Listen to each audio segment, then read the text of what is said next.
हूं दीप्ति सिंह और आप देख रहे हैं Easy24 न्यूज। प्रयागराज के सराय इनायत थाने में पुलिस कर्मियों द्वारा पत्रकारों और एक पत्रकार की 8 माह की गर्भवती पत्नी को पीटे जाने का मामला समाजवादी पार्टी के राष्ट्रीय अध्यक्ष अखिलेश यादव तक पहुंचाएंगे और यदि अतिशीघ्र पत्रकारों के द्वारा पुलिस कर्मियों के खिलाफ दी गई तहरीर पर मुकदमा दर्ज पंजीकृत कर कार्रवाई नहीं की गई तो मैं अपने समाजवादी पार्टी के साथियों के साथ सड़क पर उतरकर पत्रकारों को न्याय दिलाना का कार्य करूंगे। उक्त बात इलाहाबाद विश्वविद्यालय की पूर्व छात्र संघ अध्यक्ष प्रयागराज के शहर पश्चिमी से कैबिनेट मंत्री सिद्धार्थनाथ सिंह के खिलाफ प्रत्याशी रह चुकी और समाजवादी पार्टी की प्रवक्ता ऋचा सिंह ने प्रयागराज स्थित सिविल लाइंस के सरदार पटेल मार्ग पर मीडिया हब कार्यालय में पत्रकार वार्ता के दौरान कही। उन्होंने कहा कि पत्रकारों का थाने में पीटा जाना निंदनीय और शर्मनाक है। उन्होंने कहा कि जब सरकार लोकतंत्र जनतंत्र से तानाशाही की ओर बढ़ने लगती है और सर्वप्रथम लोकतंत्र के चौथे स्तंभ पत्रकारिता का प्रहार किया जाता है और यही सरकार उसी तरह का कृत्य कर रही है जिसमें 8 माह की गर्भवती महिला को थाने में बुलाकर पीटा जाता है, इसमें भी निंदनीय है। यह कि 23 दिन बीत जाने के बावजूद भी आज तक का फोरम यह बात उठाने के बावजूद दोषी पुलिसकर्मियों के खिलाफ अभी तक न तो मुकदमा पंजीकृत हुआ है न ही तो कोई कार्रवाई हो सकी है। ऋचा सिंह ने यह भी कहा कि यह बड़ा प्रश्न है कि पुलिसकर्मियों के ऊपर कोई कार्रवाई क्यों नहीं हो रही है। यह सोचनीय विषय है। आम आदमी, महिलाएं और पत्रकार इस सरकार में पीड़ित है और उनको परेशान किया जा रहा है। पत्रकारों के साथ इस तरह की घटनाएं पूरे उत्तर प्रदेश में हो रही हैं। पत्रकारों को द्वारा यह बताए जाने के पर इस प्रकरण के लिए अपना दल के प्रदेश अध्यक्ष और सोराव के विधायक जमुना प्रसाद सरोज ने प्रयागराज के कमिश्नर को मजिस्ट्रेटी जांच हेतु पत्र लिखा था, परंतु पत्र पर कोई कार्रवाई नहीं हुई।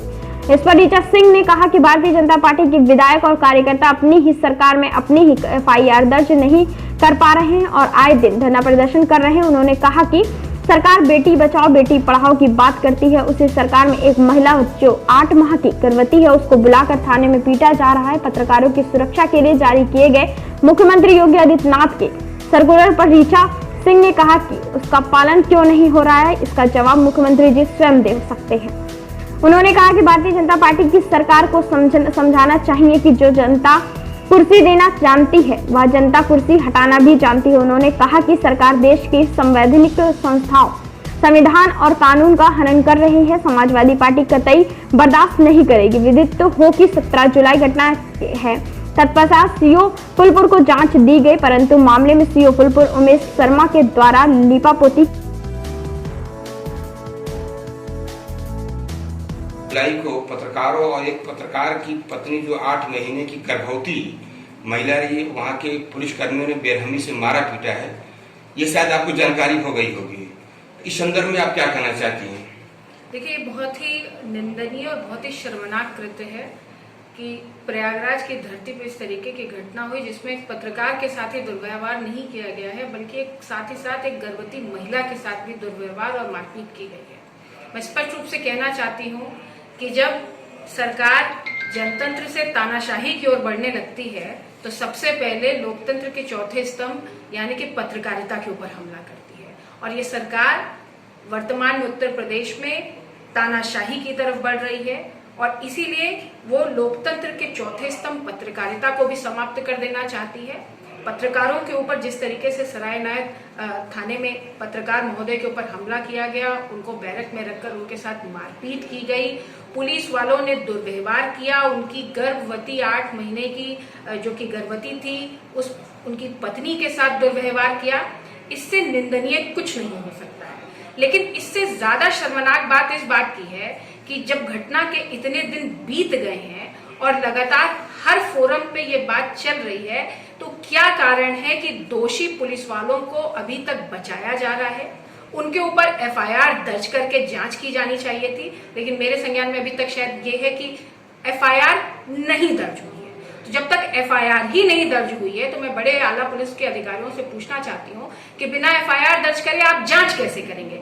या कहीं ऐसा कुछ है कि पुलिस विभाग अपने ही जो उसका कुशासन है उसके ऊपर पर्दा डालने के लिए अपने ही पुलिस वालों के ऊपर FIR लिखने से बच रही है?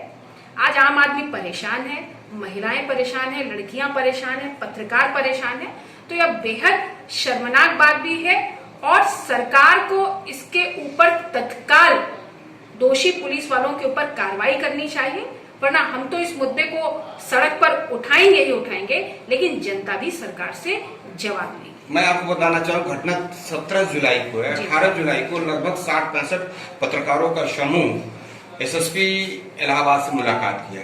उन्होंने कहा मैं कार्रवाई कराऊंगा। कार्रवाई के नाम पर सिर्फ एक काम उन्होंने किया कि आकाश राय जो दोषी थे, उनके साथ कौशलेंद्र दुबे थे, थाना अध्यक्ष और अन्य पुलिसकर्मी भी थे, उन्होंने सीधे क्या किया कि रूटीन वर्क में, रूटीन जो प्रोसीडिंग होती है उसके तहत वो लाइन हाजिर कर दिया, एफआईआर दर्ज नहीं कराया। क्या ऐसा कोई CrPC IPC police regulation act में है कि हम दोषी हैं, हम पीड़ित हैं, हम परेशान हैं, हम एप्लीकेशन लेके जा रहे हैं, हमारा एफआईआर भी दर्ज नहीं हो रहा है, उल्टा हमें मारा जा रहा है?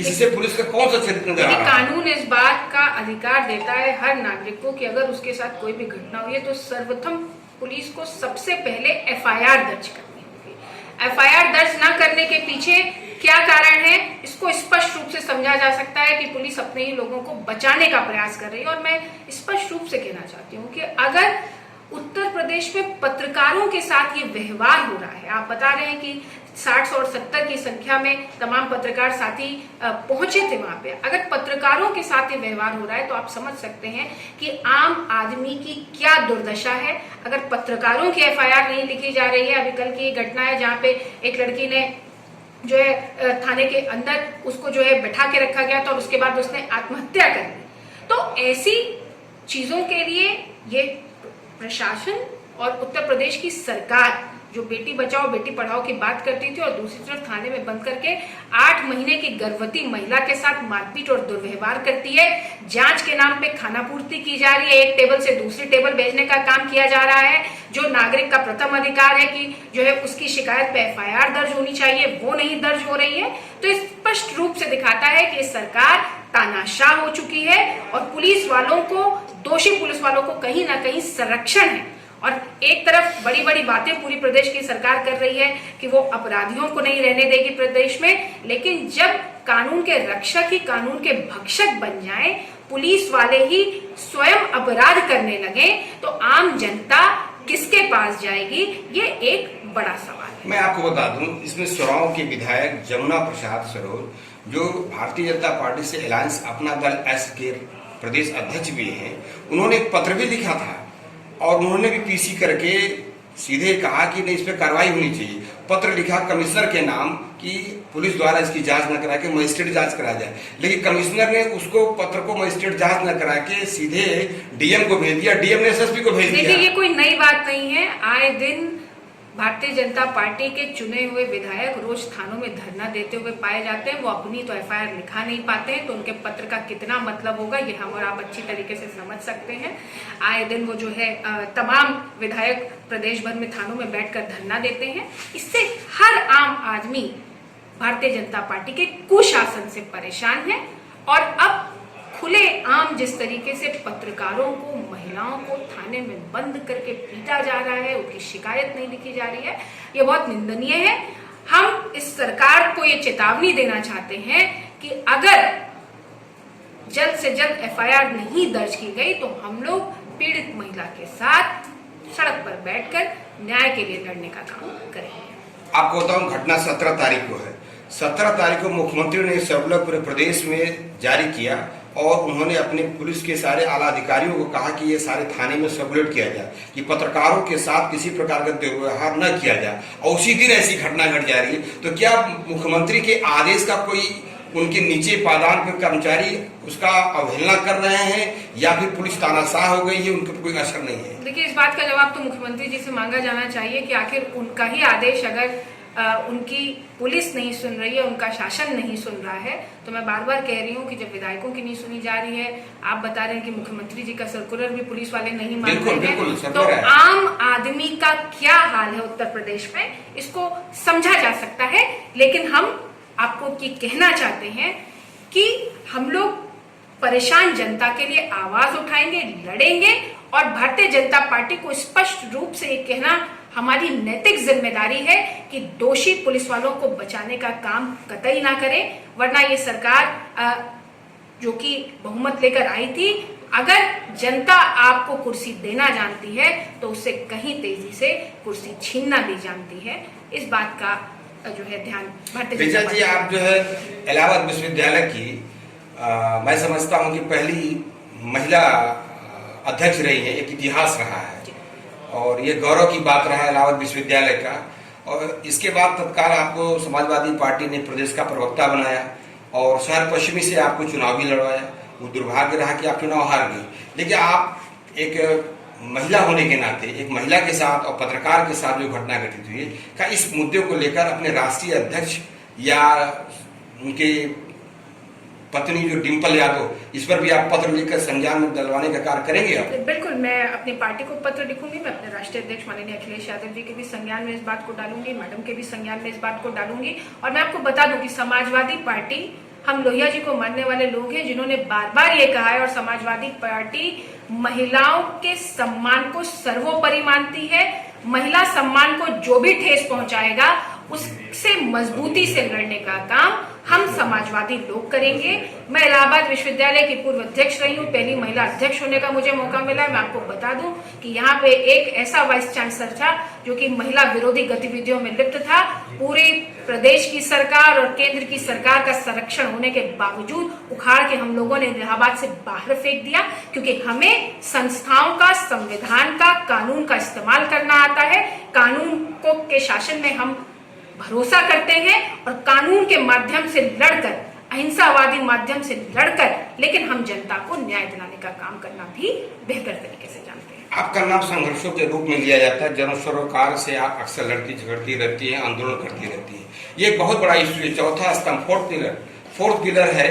और दूसरी बात, ये जो महिला के साथ घटना गई, इस पे आप अपने स्तर से, क्योंकि इलाहाबाद से आप राजनीतिक धरती रही है, इलाहाबाद से पैदा हुई है राजनीति के क्षेत्र में, आप अपने स्तर से इस पर क्या करेंगी? मैंने आपसे कहा कि अगर तत्काल जो है सरकार और शासन प्रशासन दोषी पुलिस वालों के ऊपर कार्रवाई नहीं करता है, तो हम पीड़ित महिला के साथ सड़क से लेकर जहां तक ये लड़ाई जाएगी वहां बैठकर लड़ने का काम करेंगे। आज ही मैं राष्ट्रीय महिला आयोग को भी पत्र लिखूंगी और उससे भी इस बात का ध्यान आकृष्ट करूंगी कि वो तत्काल इसके ऊपर संज्ञान लेते हुए पुलिस कर्मियों के ऊपर, दोषी पुलिस कर्मियों जिन्होंने पत्रकार के ऊपर भी हमला किया, एक गर्भवती महिला के ऊपर हमला किया, उनके ऊपर कार्रवाई करें। मानवाधिकार आयोग को भी पत्र लिखा जाएगा और अन्य तमाम माध्यमों से हम लोग इस बात को, अगर ये सरकार नहीं सुनेगी, ये संस्थाएं नहीं सुनेगी, तो हम जनता की अदालत में लेकर जाएंगे और जनता की अदालत में जवाब मांगेंगे और जनता को बताएंगे कि किस तरीके से महिलाओं के साथ दुर्व्यवहार करने वाली सरकार है, पत्रकारों के साथ दुर्व्यवहार करने वाली सरकार है। अगर लोकतंत्र के चौथे स्तंभ के साथ इतना बड़ा अन्याय हो रहा है, तो इसको जनता को समझना होगा कि लोकतंत्र अपनी खत्म होने की कगार पे है इस सरकार में, भारतीय जनता पार्टी की सरकार में। और इस तानाशाही रवैये को खत्म करने के लिए हम जनता की अदालत में जाएंगे और जनता के बीच में जाके सवाल उठाएंगे। अपना परिचय बताएं। ऋचा सिंह, पूर्व अध्यक्ष इलाहाबाद विश्वविद्यालय, समाजवादी पार्टी। धन्यवाद।